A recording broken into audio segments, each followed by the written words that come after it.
Undercover, owner watches Waitress feed his disabled son and changes her life forever. They say, the true measure of character is how you treat someone who can do nothing for you. Daniel Brooks had built a small diner empire on that Principal Brooks family tabla chain of comfort food restaurants known for hearty meals and even heartier values. But somewhere along the way, the warmth that made it special had started to fade. Reviews mentioned the food, the prices, but not the people, not the care. So Daniel decided to step out of the boardroom and into the booth quietly, anonymously. But he didn't come alone. His son, Eli, was 10 years old, born with cerebral palsy and a spirit that could melt steel. Eli's needs were complex. Feeding him took patience, understanding, and heart. Daniel had spent years shielding him from people who didn't know how or didn't want to try. Tonight, they'd dine at the worst performing location in the chain, 3 towns over. The one with the highest turnover. The one Daniel feared had lost its soul entirely. Dressed in jeans and a flannel, with Eli bundled in his chair beside him, Daniel walked into the diner without fanfare. No one recognized him as the owner. He wanted it that way. The hostess barely glanced at them. A few guests stared a little too long at Eli. Daniel's heart sank. But then a young waitress no more than 25 appeared from the corner, walking toward them with a smile that didn't flinch. She didn't know who they were. But what she did next would change everything. If stories about everyday kindness move you, follow for more real stories that matter. The waitress approached with a quiet grace, her apron slightly crooked, and her hair pulled into a messy bun that had clearly survived more than one double shift. "Hi there," she said, kneeling slightly to make eye contact with Eli. "My name's Casey. What's yours, buddy?" Eli's eyes lit up. His voice came out in a soft rasp. "Eli. Nice to meet you, Eli," she said, grinning. "And I'm guessing you're his backup dancer?" she added, looking up at Daniel. He smiled. "Something like that. I've..." Casey led them to a booth by the window, the one usually reserved for large families. She moved a chair out without being asked, made sure Eli's wheels fit neatly under the table, and tucked a folded towel under his armrest to help prop him up. Daniel watched every motion. Thoughtful, practiced, real.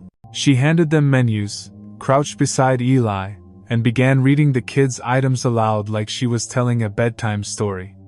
Daniel watched his son lean closer, eyes wide with focus. "I think he'll want the mac and cheese," Daniel said gently. Casey winked. "A man of culture. Excellent choice." But just as she stood to put in their order, voices rose from the kitchen. Daniel tilted his head. "Seriously? She's taking that table?" It was a male voice. Loud enough to carry, low enough to be meant in private. A second voice, female this time, responded, sarcastic. "Of course she is. Miss Perfect always needs an audience." Casey's smile faltered for a split second, but then she smoothed her apron and walked toward the back, shoulders squared. Daniel sat frozen. He wasn't shocked by what he heard. He'd been in kitchens before, heard the muttered insults, the casual cruelty that spreads like grease on tile. But what stunned him was how calmly she took it, like it wasn't new, like she'd learned to live with it. Eli tugged at Daniel's sleeve. "She's nice," he whispered. "Yeah," Daniel murmured, jaw tight. "She is." When Casey returned, she brought a special spoon with a curved handle clearly brought from the back, not standard with the kids' utensils. "I used this when my little cousin came in once," she said softly, handing it to Daniel. "But I can help, if you'd like?" Daniel hesitated. Eli's eyes were on her. Trusting.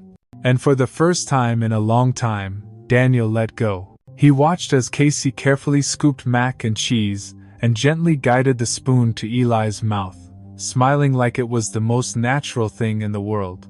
Eli giggled when she made a silly sound with each bite. Daniel blinked back, the burn in his eyes. She wasn't doing this for a tip. She wasn't doing this for praise. She was doing this because someone needed her. And in that moment, Daniel knew.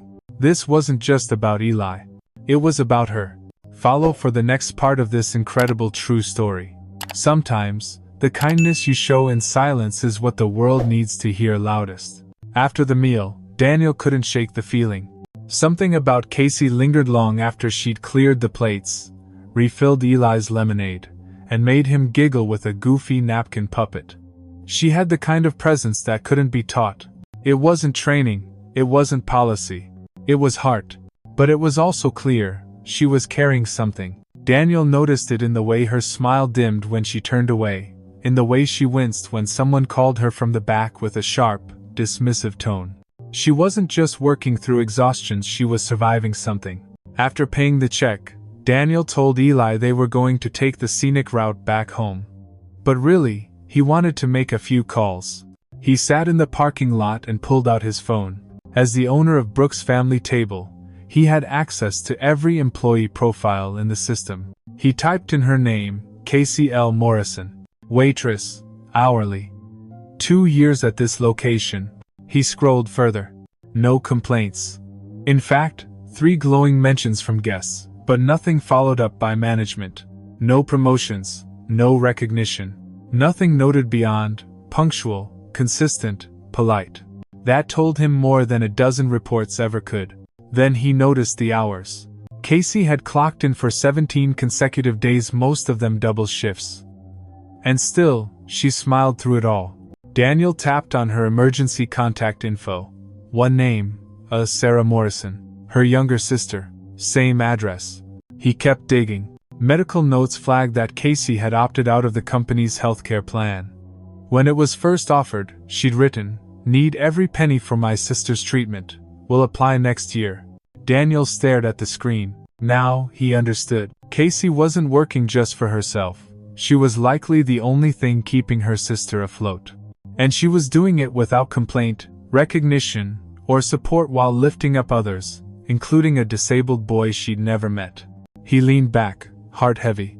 She was everything this company was supposed to stand for. Resilience, grace, service. The kind of employee most places didn't deserve and, far too many, overlooked. Daniel thought back to what he'd overheard in the kitchen. That sarcasm, the bitterness. They mocked her because she still cared in a place that had forgotten how to. He looked over at Eli, who had dozed off in his booster seat, a bit of mac and cheese still on his collar, and a napkin puppet tucked in his lap. Daniel smiled softly. She'd fed his son like it was sacred. Now it was his turn to feed her future. There's more where this came from. Follow for the next part of this true story. Some heroes wear aprons. Some carry the weight of 2 lives on their shoulders. The next morning, Daniel returned to the diner, but, this time, alone. Eli was at home with his nurse, giggling over cartoons, completely unaware of the plan forming in his father's heart. Daniel wasn't wearing a flannel today. He wore a tailored jacket, clean lines, pressed shirt. Not flashy, just intentional. Enough to be noticed. When he walked through the doors of Brooks' family table, the staff barely looked up. The manager, a balding man with a clipboard and zero energy, gave him a quick nod without recognition. But Casey spotted him right away. She blinked, surprised, then smiled. "You're back," she said, approaching the host's stand. "Eli doing okay?" Daniel nodded. "Thanks to you. Glad I could help," she said, tucking a stray hair behind her ear. "You two made my night. He's a sweet kid." Daniel paused. "Got a few minutes to talk?" She hesitated. "I'm not supposed to take breaks till after lunch rush." "I spoke to your manager," he said calmly. "You're good." Her brows furrowed slightly, but she nodded. He led her to an empty booth in the back, far from the noise, where the clatter of plates couldn't drown out what needed to be said. He looked at her closely, now really looked. Her eyes were tired, her posture slightly slumped, the smile still there, but guarded. "I know who you are," he said gently. She blinked. "Sorry? I'm Daniel Brooks, owner of this place. Of all the Brooks family table locations." Her breath caught. He could see it in her eyes, that sudden fear, like maybe she'd done something wrong, like maybe this was bad. "I came in yesterday undercover," he continued. "Wanted to see how this location was doing. My son and I, well, we chose this one for a reason." She didn't speak. Just stared. "And I saw something," Daniel said. "Something, no report, no metric, no spreadsheet can measure. I saw you. Feeding my son, talking to him like he wasn't broken, like he mattered. Casey's eyes glistened. I didn't do anything special, she whispered. You did everything right, he said. She looked away, swallowing hard. I didn't know who you were. I know, he said. That's what made it real. A long pause. The air between them heavy. You work double shifts. You haven't taken benefits. And you still smile. Still lead with kindness. And I overheard what they said about you in the kitchen. Casey flinched. Daniel leaned forward. You don't deserve that. Her voice cracked. They say I try too hard, that I make them look bad, but I'm just trying to get through. My sister's sick. I don't have a choice. Tears welled now, not just from exhaustion but from the shock of finally being seen. Daniel nodded, eyes warm. You do have a choice now. I want to offer you something. Something bigger than a paycheck. But Casey shook her head, wiping at her eyes. Please don't do this just because you feel sorry for me. I'm not, he said. I'm doing this because I saw the kind of leader you already are. And with that, the offer was on the table. But her answer would take longer. If this part hit you deep, follow for the next chapter. Because sometimes, the people who give the most are the last to receive what they truly deserve. Casey didn't say yes. Not right away. She sat in the booth across from Daniel, hands clasped tight, the silence between them louder than the kitchen rush. She wasn't brushing him off, but something in her posture had changed. She looked smaller, wounded, not flattered. Daniel waited, gave her space. Finally, she exhaled. Look, she said, voice low. It means a lot what you said, really. But I've had people offer help before. You know, kind words, promises, a little extra cash in the tip jar when they see my hands shaking from working doubles. Her eyes flicked up to meet his. It never lasts. Daniel nodded. That's fair. I'm not trying to be rude, she added quickly. I've built my whole life around not depending on people who disappear. He felt that like a punch to the chest. Not because she was wrong, but because she was right. I don't want your charity, she whispered. I just want to keep showing up and doing what I can. Daniel leaned back, the weight of her words crashing into him like a tide he didn't see coming. Because it wasn't just Casey who'd been let down, it was people like her everywhere. The ones holding broken systems together with their bare hands while upper management pushed numbers from spreadsheets like it meant something. And what stung most was how many Caseys he'd probably walked past without ever noticing. He wasn't some greedy tycoon. He'd started Brooks' family table with his wife, with a simple mission: serve food, serve people, serve with heart. But over time, as franchises spread and profits rose, he had stopped showing up in the places that made it matter. He had stopped seeing people. Casey's eyes were tired, but honest. I'm not saying I don't need help. I do, every day, but I'm not used to people helping without expecting something back. Daniel swallowed hard. You deserve more than help, he said quietly. You deserve a future. Her laugh was small, bitter. Tell that to my electric bill. Daniel looked down for a long moment. Then he met her eyes again. I'm not offering pity, I'm offering investment. In you. In someone who leads without a title, who turns pain into patience, who shows a kid like my son that the world isn't as cruel as it sometimes feels. Tears threatened the corners of her eyes again, but this time, they didn't fall. She stood slowly, wiping her hands on her apron. I need time to think, he nodded. You've earned that. She turned to leave, then paused, glancing back over her shoulder. But, thank you, for seeing me. Daniel stayed in that booth for a long time after she walked away. And in that silence, he realized something deeper than guilt. He hadn't come here just to save a business. He'd come to remember what it meant to serve. And in Casey, he saw everything he'd once believed in. Now, it was time to prove that belief was still worth something. If you've ever felt invisible, this story is for you. Follow for the next chapter where promises get tested, and real change begins. Casey didn't show up the next morning. Daniel waited. He had cleared his schedule, sent Eli off with his aunt for the day, and taken a seat at the corner booth again, no disguise this time.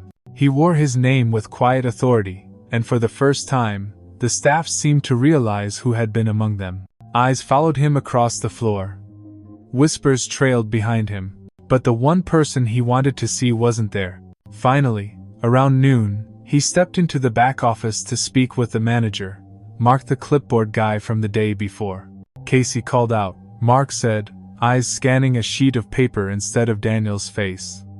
Said she wasn't feeling well. Daniel nodded. You know why she's been working 17 days straight? Mark shrugged. She picks up shifts, doesn't say much. Not really our business. Daniel's jaw tightened. That is your business. Mark blinked, caught off guard. Daniel leaned in. Your job isn't just schedules and inventory. It's people. It's knowing when one of them is drowning and choosing not to look away. Mark shifted uncomfortably. Look, she's good. We all know it. But she's intense. Kind of makes the rest of the staff look bad. Daniel stared at him. That's not her fault, he said. That's yours. Mark said nothing. Daniel stepped out and made a call. An hour later, he was standing in front of a small, worn-down duplex on the edge of town. Paint peeling. Mailbox duct-taped. The address matched the one in Casey's employee file. He knocked once. No answer. Then the door creaked open an inch. Casey stood there, sweatshirt on, eyes puffy, hair still damp from the shower. She looked like someone who had barely slept. She froze when she saw him. I'm not coming in to quit, she said quickly. I didn't think you were. Sighed. But I'm not coming back yet, either. He nodded. That's okay. I beat past. Can I talk to you for a second? She hesitated, then stepped outside and closed the door behind her. Daniel took a breath. I want to make you a real offer. Not just a better shift or a bonus. I want to train you, mentor you, bring you into management, full health benefits, paid time off, a real salary. You'd be on a track for regional leadership within a year. Casey's face didn't light up. Instead, she stepped back. No, she said quietly. Daniel blinked. No? I believe you mean it, she said. But I've seen what happens to people like me when the suits get tired of the feel good story. They get discarded. Replaced. I can't afford to get invested in something that might almost work. Daniel's heart dropped. You're scared. I'm tired, she corrected. She crossed her arms, shielding herself with her own story. I'm not asking for a title, she added. I just want to work without being treated like I'm disposable. And right now, I don't know if your world has room for someone like me. Daniel was quiet. This wasn't a no out of pride. It was a no born from pain, and it meant one thing. If he wanted her to believe in the offer, he had to build something she could trust. Not just for her but for every unseen worker like her. Follow for the moment it all begins to turn. When trust is broken, only action can rebuild it, and he's just getting started. Casey's rejection didn't sit as a bruise. It hit like a challenge. And Daniel wasn't angry, he was motivated. She had told him the truth, raw and unfiltered. Not just about herself, but about everything his business had allowed to rot in the shadows. And now, the man who built Brooke's family table from a 3-booth roadside cafe had to ask himself the hardest question of all. What the hell happened to my table? The next morning, he drove straight to the regional office and gathered every manager from the nearby locations into the conference room. No catered lunch. No slideshow. Just a whiteboard and a mission. From this point on, Daniel said, we're not running diners, we're building dignity. Confused glances shot around the room. He didn't flinch. Effective immediately, he continued. Every location will implement a new people-first policy. This includes a full mental and physical health check-in option after every 10 days worked. No exceptions. An anonymous hotline where employees can report mistreatment by coworkers or managers and receive a callback from my executive team within 72 hours. Mandatory empathy training for all staff leads and supervisors. Not corporate fluff, real scenarios, real stories. A hardship grant for staff dealing with personal or family crises. No red tape. Just help, silence. Then one of the senior managers, Leslie, who'd been with the company since the second store spoke up. What brought this on? Daniel looked her square in the eyes. A waitress fed my son when I didn't have the strength to. Then I found out she'd been running on fumes for 2 years, treated like a burden because she made the rest of the crew look bad. He paused. And she didn't even believe me when I tried to offer her a future, because we taught her not to. Ends for what? A murmur swept the room. Daniel rolled up his sleeves. You don't lead people with policy, you lead them with presence. He spent the next 2 weeks visiting every local store in the region, quietly observing, listening to the people on the floor. The dishwashers. The overnight closers. The waitresses like Casey, who'd been surviving in silence. And word began to spread. Something was shifting. At Casey's location, the difference was visible within days. The toxic voices in the kitchen were pulled into accountability meetings. 2 managers were replaced. One was suspended for conduct violations. Marisol, a shy busser, was promoted to team lead after Daniel noticed how she consistently stepped in when things went sideways without asking for credit. On day 9, Daniel returned to the diner where it all started. Casey wasn't on shift. But the tone had changed. The smiles were real. The energy had lifted. One of the servers approached him and said, "We didn't think anyone up top actually saw us. But I think we believe it now." Danielle smiled. Change wasn't a memo. It was movement, and all it needed was one person to start it. Now, all that was missing was Casey. If this story has stirred something in you, don't miss what's next. The one who started it all is about to return, and everything is about to come full circle. The morning she returned, no one announced it. There was no grand entrance, no fanfare. Just the soft jingle of the diner door, and Casey back in her apron, hair tucked up, face pale from sleepless nights, but standing tall. Daniel watched from his usual booth, heart catching in his chest. She glanced around, cautious. The air felt different now, lighter. She noticed it. The manager on duty offered a warm nod. No clipboard, no condescension. Just welcome. Marisol smiled from the soda station. Hey, you're back. Casey smiled, nervous. Yeah, thought I'd try. They didn't crowd her. They just let her arrive. When Daniel stood, he didn't approach like a boss, or a hero. Just a manany who'd been waiting for the person who reminded him why he built this place in the first place. Didn't expect to see you today, he said softly.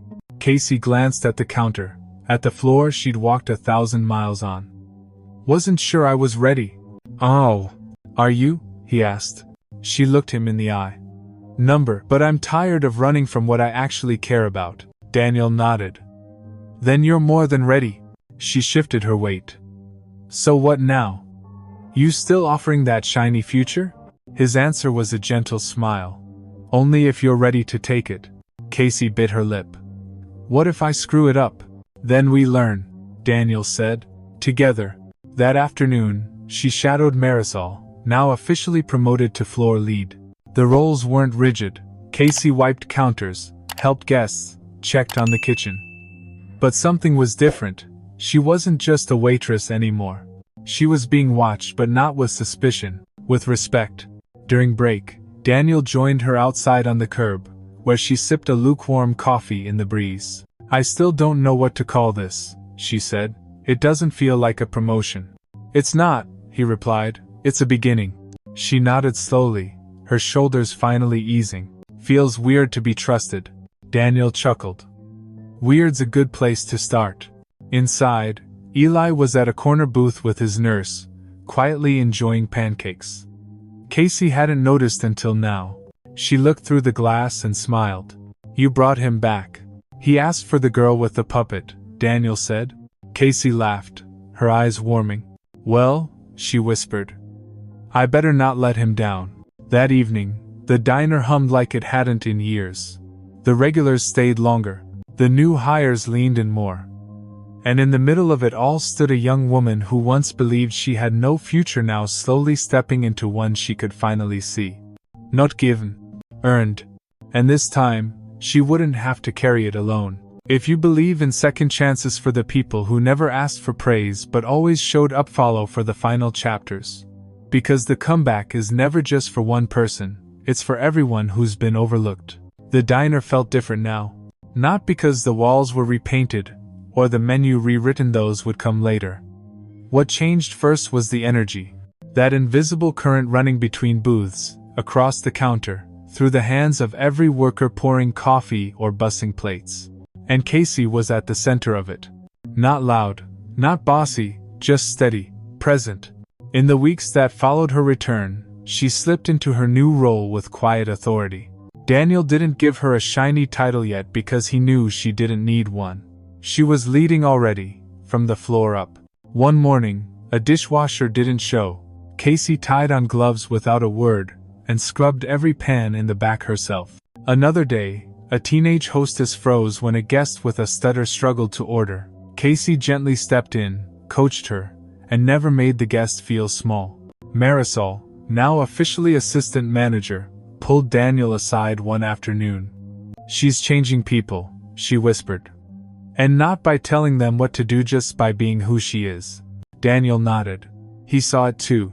One Friday, they gathered the full team for what Daniel called a heart check, a new ritual he'd started based on what Casey had taught him without even trying. Listen to your people before you lead them. They sat in a circle after close. No scripts, just real stories. A cook spoke up, eyes misty, about how he'd been on the edge of quitting, until Casey covered for him so he could visit his mom in hospice. A waitress admitted she used to mock Casey behind her back until she realized Casey was the only one who asked her how she was doing when she came in with a black eye. "I didn't deserve her kindness," she whispered. But she gave it anyway. Casey sat there quietly, overwhelmed. Not used to the spotlight. Daniel spoke last. "You all know I started this place with one table and a crock pot," he said. "What most don't know is, I almost sold this diner 2 months ago, thought maybe it had lost its soul." Heads turned. But then a young woman fed my son like he was her own. No cameras. No recognition. Just kindness, in its purest form. And suddenly I remembered why we built these walls in the first place. He turned toward Casey. "You didn't just remind me of what mattered, you brought it back." "Oh my." Later that night, Casey stood in the empty dining room, wiping down a booth.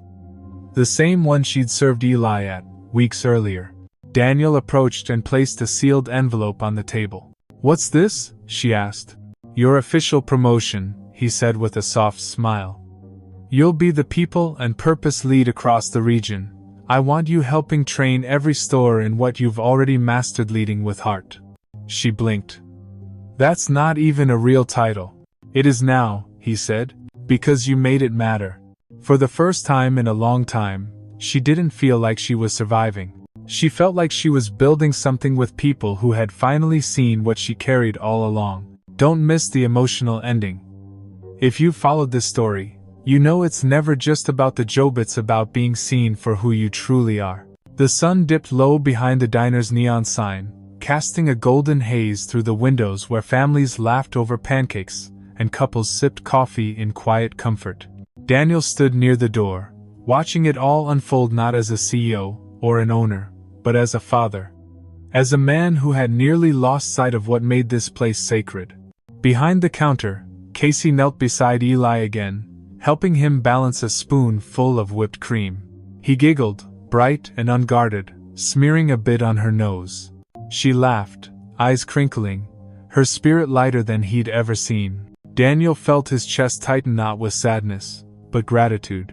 He stepped outside for air, and found himself next to a young busser on break, maybe 17, headphones in, soaking in the last of the light. The kid looked up. "You the guy who owns all this?" Daniel nodded. The teen smiled. "Cool place, everyone's, real nice now." Daniel looked through the window at Casey, laughing beside his son. "Yeah," he said. "She changed that." The kid followed his gaze. "She, the manager or something?" Daniel smiled. "Not exactly, she's the reason this place has a heartbeat again." The teen took out one earbud. "Huh? We could use more people like her." Daniel looked up at the glowing sign. "No," he said, "we just need to recognize the ones we already have." He stepped back inside, his son beaming, Casey waving him over. And in that moment, he knew. This wasn't just a comeback. It was a beginning. If this story touched your heart, consider subscribing. Because sometimes the smallest acts of kindness echo the loudest.